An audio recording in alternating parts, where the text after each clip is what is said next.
갈등이 됐어요. 그래서 일주일 동안 갈등을 정말 많이 했습니다. 목사님이 하시는 말씀의 뜻이 무엇인지 너무나 잘 알고 있었기에 맞아, 저 말씀이 틀린 게 아닌데 우리가 품격 있게 살면 그러면 전도는 자연스럽게 되는 건데 그 빛을 보고 빛을 찾는 이들은 모여들 수밖에 없는데 저 말씀이 맞는데 그럼 우리는 어떻게 해야 될까? 본문을 다른 걸 선택해야 될까? 그 고민까지도 했습니다. 많이 했습니다. 그러다가 이렇게 수요일 날 또 수요 전도대 같이 모여서 이제 말씀 듣고 말씀 같이 나누고 전도하러 나가는데 그 말씀을 준비하다가 품격 있게 전도하는 게 이런 거구나라는 것을 이렇게 보게 되었습니다. 그러니까 사도행전 2장에 보면 오순절 마가다락방에 성령이 임하고 성령이 임한 후에 이렇게 나타난 모습들이 쭉 기록되어 있는데요. 그 순서를 따라가서 보면 성령이 임하니까 나타나는 그 모습 중에 하나가 성령이 말하게 하심을 따라서 말하게 되더라는 거예요. 이 말인즉 내가 하고 싶은 말이 있습니다. 내 뜻이 있죠. 근데 우리는 내 뜻을 가지고 하나님의 뜻이다라고 이야기할 때가 많이 있습니다. 그러니까 이 사람도 하나님의 뜻이라고 그러고 이 사람도 하나님의 뜻이라고 그래요. 그러니까 신사 참배할 때도 그랬잖아요.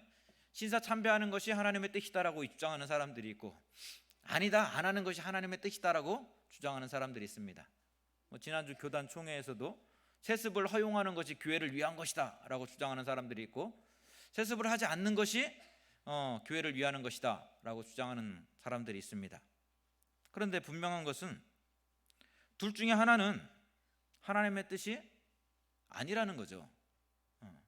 둘 다 하나님의 뜻이라고 이야기하지만 둘 중에 하나는 하나님의 뜻이 아니라 내 뜻인 거죠.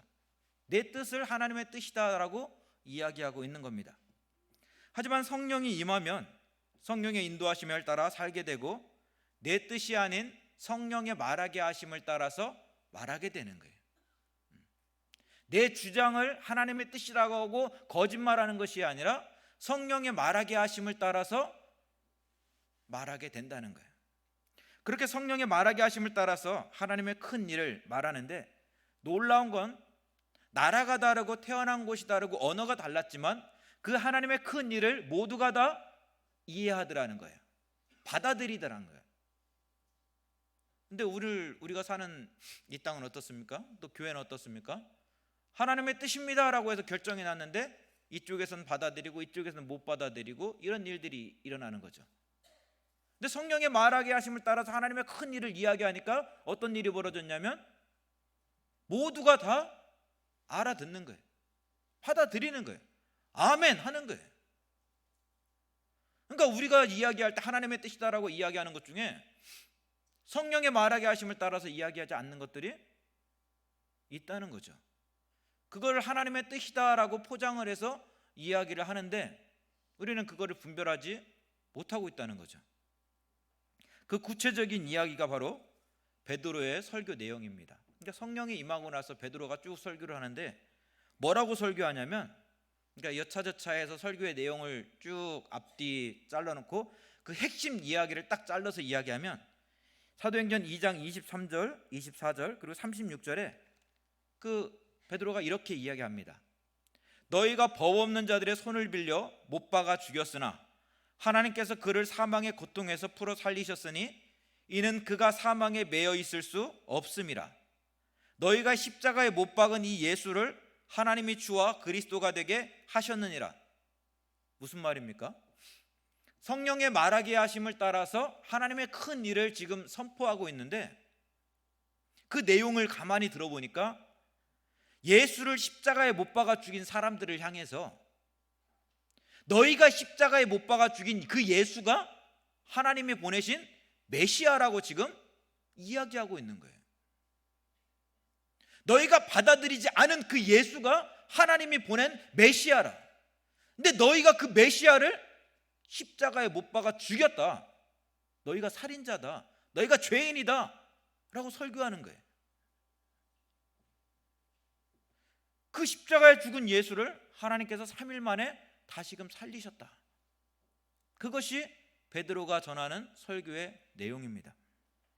사람은 듣기 좋은 말하기를 참 좋아합니다. 누가 돈이라도 쥐어주면 그 사람 귀에 듣기 좋은 말을 하기를 좋아하죠. 그 사람 편들기도 하고요.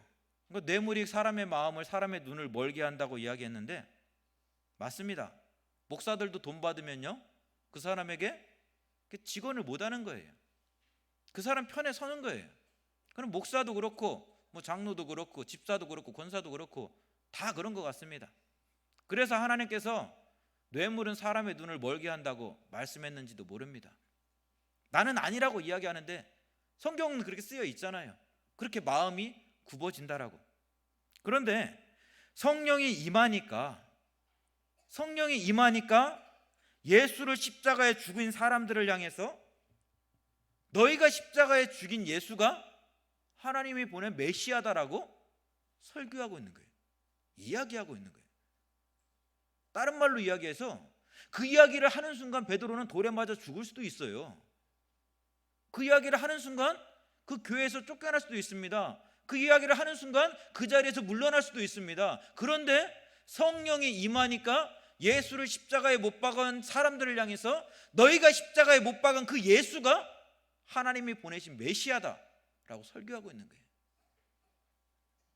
그때 나타난 사람들의 반응입니다. 사도행전 2장 37절 38절 제가 읽어드립니다. 그들이 이 말을 듣고 마음에 찔려 베드로와 다른 사도들에게 물어 이르되 형제들아 우리가 어찌할꼬 하거늘 베드로가 이르되 너희가 회개하여 각각 예수 그리스도의 이름으로 세례를 받고 죄 사함을 받으라. 그리하면 성령을 선물로 받으리니. 정반대의 반응이 나타났습니다. 성령이 임하니까 정말 나를 어쩜 정죄하다시피 하는 그 베드로의 설교를 듣고 도를 듣는 것이 아니라 우리가 어찌할꼬 회개하더라는 거예요.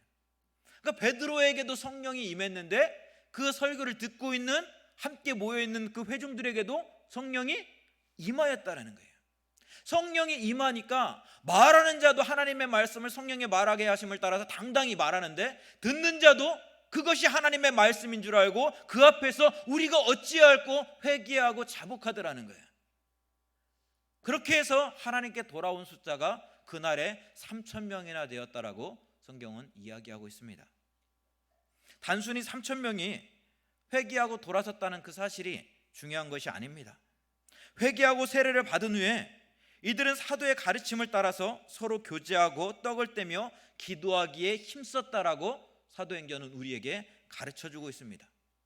이 모습을, 성령의 인도하심을 따라 사는 모습을 사도행전 2장 43절 47절은 이렇게 기록해 놓고 있습니다. 43절 사도들로 말미암아 기사와 표적이 많이 나타나니 사람이 모든 물건을 서로 통용하고 재산을 팔아 각 사람의 필요에 따라 나눠주고 마음을 같이하여 성전에 모이기를 힘쓰고 하나님을 찬미하고 온 백성에게 칭송을 받으니 그 결과 주께서 구원받는 사람을 날마다 더하게 하시더라. 아멘. 우리가 품격 있게 전도하는 게 바로 이 모습이다 라는 것을 깨닫게 되었습니다. 성령의 임재하심에, 성령의 인도하심을 따라 살아가는 삶, 그것이 품격 있게 전도하는 거죠. 성령의 인도하심을 따라서 교회가 그렇게 살아갈 때 교회는 빛이 되기 때문에, 빛이신 주님을 온전히 드러내기 때문에 오지 말라고 해도 빛을 찾는 사람들은 교회를 향해 나올 수밖에 없는 거예요. 어둠 속에 거닐던 사람들, 길을 잃어버린 사람들은 그 길을 보고 찾아올 수밖에 없는 거예요. 성령의 인도하심을 따라 살지 못하고 하나님의 빛을 나타내지 못하기 때문에 길을 잃어버린 사람들이, 빛을 찾는 사람들이 그 빛을 보지 못하는 것 뿐이죠. 그러니까 품격 있게 전도한다는 것은 어려운 게 아니더라고요. 하나님의 말씀을 따라, 성령의 인도하심을 따라 살아가면 되는 거예요. 그러면 교회는 천국 되어지는 거고 그 천국에는 사람들이 몰려들 수밖에 없는 것입니다. 바라기는 우리 대한교회가, 우리 여러분의 가정이 성령의 인도하심을 따라 살아가는 천국 되기를 원합니다. 우리 그런 꿈을 꾸면서 살았으면 좋겠습니다. 막 나가서 전도하지 않아도 막 주일만 되면 막 골대같이 막 몰려드는 거예요. 왜? 이곳에 빛이 있으니까, 이곳에 길이 있으니까, 이곳에 진리가 있으니까 그 진리를 찾는 사람들이, 빛을 찾는 사람들이, 길을 찾는 사람들이 태양교회를 향해서 오는 거예요. 그럼 우리는 막 하나님께 기도해요. 하나님, 이번 주에는 100명분밖에 준비 못했는데 하나님, 이번 주에는 100명만 들어오게 해주세요. 근데 막 200명이 들어와요. 하나님, 이번 주에는 200명 등록만 받으려고 하는데 어찌합니까? 그런 우리가 걱정을 하면서 그런 기대와 꿈을 가지고 살았으면 좋겠습니다. 그런데 여러분, 그렇게 성령님께 다 맡겨놓고 우리가 살다가 하나님께서 오늘 저녁에 우리를 부르신다면, 만약에 우리를 불렀는데 천국문 앞에 딱 들어섰을 때 누군가 나에게 이런 질문을 한다면 여러분 어떻게 대답하시겠습니까? 그러니까 사랑하는 아들을 먼저 두고 온 사람이 여쭤보는 거예요. 내 아들이 당신 집 근처에 살고 있는데 그에게 얼마나 전도하셨습니까? 내 아들이 곧 하나님을 좀 믿을 것 같습니까? 라고 이렇게 물어보는 거예요. 좀 있다가 또 한 사람이 질문합니다. 내 딸은 당신의 집 근처에 살고 있습니다. 내 딸에게 얼마나 전도했습니까? 그 아이는 한 번만 권유하면, 한 번만 찔르면 교회 나올 수 있는 아이인데 그때 교회 나올 수 있을 것 같습니까? 근데 이 이야기는 제가 지어낸 이야기가 아니고요, 실제로 구세군의 창시자였던 윌리엄 부스가 경험했던 천국에서의 경험입니다. 이 부스는 신앙심이 깊은 그런 청년이었습니다. 그러나 그는 구원받지 못한 사람들에 대한 관심을 갖지 않았습니다. 그러던 그가 죽어가는 영혼을 위해서 어떤 불타는 어떤 열정을 갖게 된 것은 천국 경험을 하고 난 그런 다음입니다. 어느 날 부스는 중병에 걸려서 사경을 헤매다가 죽음을 경험하게 되었습니다. 사랑하는 이들을 뒤로 한 채 아름다운 천국문을 향해서 이렇게 나아갔죠. 그때 부스에게 한 사람이 찾아옵니다. 그는 주님의 일을 하다가 불의의 사고로 이렇게 하나님께 부름을 받은 그런 사람이었습니다. 그에게는 하나밖에 없는 아들이 있었는데 이 아들의 소식을 부스에게 와서 묻는 거예요. 그에게 얼마나 전도하셨습니까? 내 아들이 곧 하나님을 믿게 될 것 같습니까? 그러자 부스는 부끄러워서 견딜 수가 없었습니다. 그 청년은 알고 있었거든요. 근데 그 청년은 하나님이 버린 자식이야 라고 생각하고 이 부스는 관심을 두지 않았었습니다. 근데 그 아이에 대해서 지금 묻고 있는 거예요. 그 아버지가. 조금 뒤에 사랑하는 딸의 소식을 듣고 싶어서 왔다면서 또 한 어머니가 와서 묻습니다. 내 딸은 당신의 집 근처에 살고 있습니다. 내 딸에게 얼마나 전도하셨습니까? 그 아이는 한 번만 권유하면 돌아올 수 있는 아이인데 말입니다. 그리고 또 한 사람이 찾아왔습니다. 이번엔 개척교회를 섬기다가 하나님의 부르심을 받았던 그런 성도인데, 당신은 그 어려운 우리 교회를 얼마나 돕고 사셨습니까? 부스는 말문이 막혔습니다. 어려운 교회를 돌아보지 않았기 때문입니다. 부스는 너무나 미안하고 부끄러워서 하나님께 이야기합니다. 하나님, 이곳은 천국이 아닙니다. 너무나 괴로워서 살 수가 없습니다. 차라리 나를 더 세상에 한 번만 더 다시 보내주십시오. 한 번만 더 보내주십시오라고 애원을 했습니다. 그러자 하나님께서 부스에게 말씀하십니다.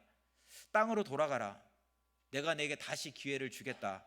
저 죽어가는 자들을 구원하고 내 싸움을 마친 후에 이리로 오너라. 그러하면 승리자들 사이에 내 자리를 주겠고 너는 내 영광에 참여할 것이다. 부스가 깜짝 놀라서 깨어보니 그것은 꿈이었습니다.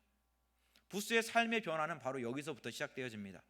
그 후에 그는 온 땅 구석구석을 다니며 하나님의 말씀을 또 전하고 또 어려운 이들을 돕는 일에 정말 앞장섰다고 합니다.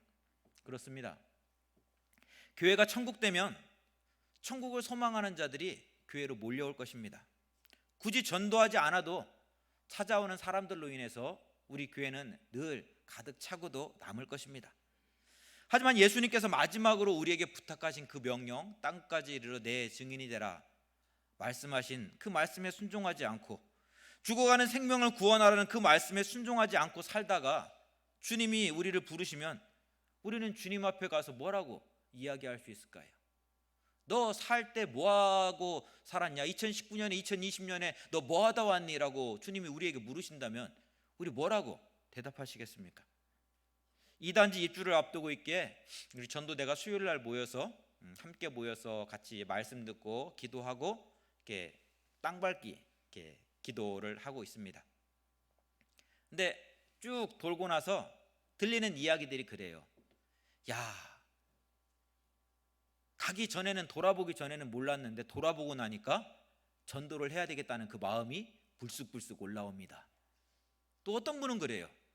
와, 같이 가서 그 이단지를 바라보면서 기도하는데 갈렙이 이 산지를 내게 주소서라고 외쳤던 그 마음이, 야, 이 마음이 얘기했구나. 하나님께서 저에게 또 그런 마음을 주셨습니다. 그런 또 고백을 하십니다. 교회에서 우리가 선교지 탐방을 하죠. 처음에는 선교지 탐방을 할 때 우리는 흔히 그렇게 생각합니다.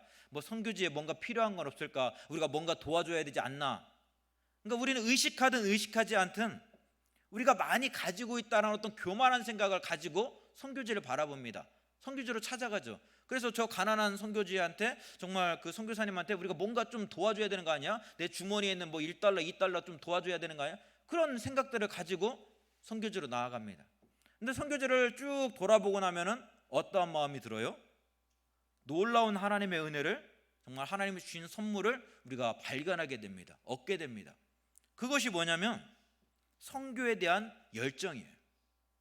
선교에 대해서 한 번도 생각하지 않았던 사람인데, 선교에 대해서는 나하고는 이건 상관없는 일이야 라고 생각하던 사람인데, 선교지를 한번 갔다 오니까 선교사가 돼 있는 거예요. 선교지를 한번 갔다 오니까 왜 우리가 5만 원만 선교헌금을 하고 있습니까? 50만 원씩 해야 됩니다 라고 막 이야기를 하는 거예요. 왜 그럴까요? 가서 보니까 얼마나 힘들고 어렵게 복음을 전하는지 깨닫게 된 거예요. 가서 보니까 이 땅에 선교사님들이 처음 들어왔을 때도 이렇게 힘들었겠구나. 그 힘든 수고와 땀을 견딘 그 열매가 바로 나구나. 그렇게 복음이 이 땅에 들어왔고 그 복음의 열매가 나라는 사실을 깨달았을 때, 야, 내가 그동안에 얼마나 교만했는지, 내가 왜 그동안에 선교지를 돌아보지 않았는지, 내가 왜 선교비 5만 원 10만 원인 것 같아 왜 피 터지게 싸웠는지 하나님 앞에 회개하면서 막 나아가게 되는 거예요. 예수 믿으면서 빚진 자의 마음을 한 번도 갖지 않고 살았는데 선교 현장을 갔다 오니까 빚진 자의 삶이 무엇인지 깨닫게 되는 거예요. 우리 전도회에서 1년에 한두 번씩 놀러 다니는 걸로 알고 있습니다. 좋습니다. 열심히 놀러 다녀서 하나 되는 거 좋습니다. 근데 한 해 놀러 갔으면, 재밌게 놀러 갔다 왔으면 한 해는 정말 의기투합해서 가까운 필리핀이나, 우리 박연성 선교사님 계시잖아요. 태국에 최승근 선교사님 계시잖아요. 베트남에도 계시죠. 다녀왔으면 좋겠습니다. 다녀오면 선교비 5만 원 낼까 10만 원 낼까 그것 때문에 안 싸워도 될 것 같아요. 한번 다녀오면 왜 우리가 선교비 5만 원 3만 원 가지고 왜 싸우고 있었던가, 왜 다투고 있었던가, 왜 선교기 현장 붙들고 우리는 사람이 없어서 3만 원만 내야 되겠습니다, 2만 원만 내야, 왜 그랬는가? 다녀오면 하나님이 우리의 마음을 바꿔주실 거예요. 빚진 자의 심정이 무엇인가, 보내는 선교를 한다는 것이 무엇인가 다시금 알게 될 것입니다. 전도도 그렇습니다. 이단지를 돌며 기도하지 않았다면 어떻게 갈렙의 마음을 품을 수 있었겠습니까? 그래서 전도는 예수를 알지 못하는 이들의 영혼을 살리는 일이기도 하지만 죽어있는 내 영혼을 살리는 일이기도 합니다. 예수를 알지 못하는 사람의 정말 생명, 죽어가는 그 영혼을 살리는 일이기도 하지만 죽어있던 내 영혼을 다시금 살아나게 하는 일이 전도라는 것입니다. 그럼 우리가 이 전도를 하기 위해서 어떻게 해야 될까? 하나님은 우리에게 기도하라고 말씀하십니다. 23, 35절은 이렇게 말씀하고 있습니다. 새벽 아직도 밝기 전에 예수께서 일어나 나가 한적한 곳으로 가사 거기서 기도하시더니. 기도는 성령의 충만함을 덧입는 시간입니다. 성령의 인도하심에 순종하는 시간이 바로 기도의 시간입니다. 기도하지 않으면 내 주장, 내 언어, 내 고집대로 일할 수 있지만 기도할 때 성령의 말하게 하심을 따라서 우리는 말할 수 있습니다. 성령의 인도하심을 따라서 살아가게 되는 그런 용기도, 담대함도 생기게 됩니다. 한 개인도 그렇지만 공동체가 함께 기도할 때 우리의 마음이 하나 될 수 있는 거예요. 아무리 하나 되게 해달라고, 아무리 하나 돼야 된다고 이야기해도요, 기도하지 않으면 하나 될 수 없어요. 그러나 우리가 여기서 막 합심으로 1시간, 2시간, 3시간, 4시간 기도하다 보면 성령이 하나 되게 하신 것을 우리는 경험하게 되는 거예요. 왜? 한 분 하나님이시기 때문에, 한 분 예수님이기 때문에, 한 분 성령이기 때문에 그 성령 안에서 우리가 하나가 되어지는 거예요. 언어가 하나 되어지고, 입술이 하나 되어지고, 마음이 하나가 되어지는 것입니다. 오순절 성령 강림 때 그들이 언어가 다르고 살아온 문화가 다르고 나라가 달랐지만 함께 모여서 기도할 때, 성령이 그들에게 임하였을 때 그들의 언어는 하나가 되었습니다. 그들의 생각은 하나가 되었습니다. 그들의 삶은 하나가 되었습니다. 그렇게 하나님께 영광 돌리며 나아갈 때 하나님은 정말 믿지 않는 영혼들을 벌떼와 같이 예루살렘 교회에 보내주셨습니다. 선포하니 귀신이 떠나가고 병자가 고침받습니다. 너무 신나고 즐거워서 정말 하루라도 빨리, 아니면 더 일찍 일어나서 그 일들을 감당하고 싶을 것입니다. 우리 그러잖아요. 막 목사가 기도하니까 막 병자가 막 일어나고 막 귀신이 떠나가고, 야 그럼 내일은 더 일찍 일어나야지. 왜? 너무나 신나서. 그런데 예수님은 그렇게 하지 않았어요. 그 전날 저녁까지도 기도하니까, 선포하니까, 명령하니까 귀신이 떠나가고 막 누워있던 자가 일어나고 막 병자가 막 벌떡벌떡 일어나고. 그런데 예수님은 새벽 일찍 일어나서 기도의 자리로 나아가셨습니다. 방향을 잃어버리지 않도록, 내가 왜 이 일을 하고 있는지, 왜 하나님께서 나를 통해서 이 일을 하시는지를 놓치지 않기 위해서 주님은 새벽에 일어나서 하나님께 기도하셨습니다. 37절에서 제자들이 찾아와서 이야기합니다. 모든 사람이 주를 찾나이다. 그러자 주님이 38절에 대답하시죠. 우리가 다른 가까운 마을들로 가자. 거기서도 전도하리니 내가 이를 위하여서 왔노라. 왜 이들이 주님을 찾았을까요? 전날 병든 자들이 찾아왔는데 예수님이 말씀하시니까, 기도하시니까 병자가 막 벌떡 일어나는 거예요. 귀신 들린 자를 데리고 왔더니 귀신이 떠나가는 거예요. 와, 이 사람하고만 같이 있으면, 이 예수하고만 같이 있으면 의사가 필요 없는 거예요. 왜? 능력자가 있으니까, 위대한 사람이 우리와 있으니까. 근데 그 예수 떠나보내고 싶겠어요? 떠나보내기 싫겠죠. 근데 이와 비슷한 사건이 요한복음 6장에 나타나고 있습니다. 예수님께서 그들을 불쌍히 여기시고 오병이의 기적을 베풀어 주셨는데 그들이 한 행동이 뭐예요? 예수님을 임금 삼으려 했던 거예요. 오병이의 기적을 일으키는 사람이 임금이면 배고파 굶어 죽을 일이 없거든요. 세상에서 가장 잘 사는 나라가 될 수 있거든요. 그러니까 예수님 붙잡아서 그들은 예수님을 임금 삼으려 했던 거예요. 기도하지 않으면 교회가 성장하고 부흥하는 것이 마치 목사의 능력이라고, 교회의 열심 때문이라고 우리는 착각할 수 있습니다. 기도하지 않으면 주님이 받아야 될 영광을 마치 다 내가 한 것처럼 내가 다 영광 받을 수 있습니다. 그리고 더 나아가서 성장한 교회로 인해서 더 많은 욕심을 갖게 되고, 부의 대물림, 가진 것을 내려놓고 싶지 않은 그런 사단의 속삭임 앞에 무릎 꿇는 교회가, 무릎 꿇는 성도가, 무릎 꿇는 목사가 될 수 있다는 것입니다. 여러분, 우리 기도했으면 좋겠습니다. 새벽마다, 수요일마다, 또 금요 기도에 찬양팀이 막 세워갖고 뜨겁게 찬양하고 있는데 나오셔서 기도했으면 좋겠습니다. 하나님이 이곳에 1000명, 2000명, 10,000명, 20,000명 보내주실 수 있습니다. 그러나요, 우리가 기도하지 않으면 그로 인해서 우리가 교만해질 수 있고, 그로 인해서 우리가 하나님을 잃어버릴 수 있고, 그로 인해서 우리가 목이 곧은 백성이라고 하나님께 책망받을 수 있습니다. 함께 모여서 우리가 기도했으면 좋겠습니다. 함께 모여서 기도할 때 더 큰 교회, 정말 10만 명 되는 교회 되게 해달라고 기도하기 이전에 성령의 말하게 하심을 따라서 말하고 선포함으로 천국이 이루어지는 교회 되게 해달라고 우리가 기도했으면 좋겠습니다. 전도에서 찾아오는 영혼들이 세상에서 경험할 수 없는 놀라운 은혜와 사랑을 우리 대한교회에서 경험할 수 있게 해달라고. 그래서 이곳이 천국이요, 이곳이 하나님의 나라입니다. 이 좋은 나라를 내가 왜 이전에 몰랐던가, 나가서 전도하며 간증할 수 있는 그런 교회 되기를 우리 같이 기도했으면 좋겠습니다. 전도는 해도 되고 안 해도 되는 그런 선택의 문제가 아닙니다. 전도는 내 영혼을 살리는 일입니다. 죽어가는 형제의 영혼을 살리는 일입니다. 그래서 주님은 말씀하십니다. 내가 이를 위하여, 내가 생명을 살리기 위해서 왔다고 말입니다. 우리 같이 기도하겠습니다. 하나님 감사합니다.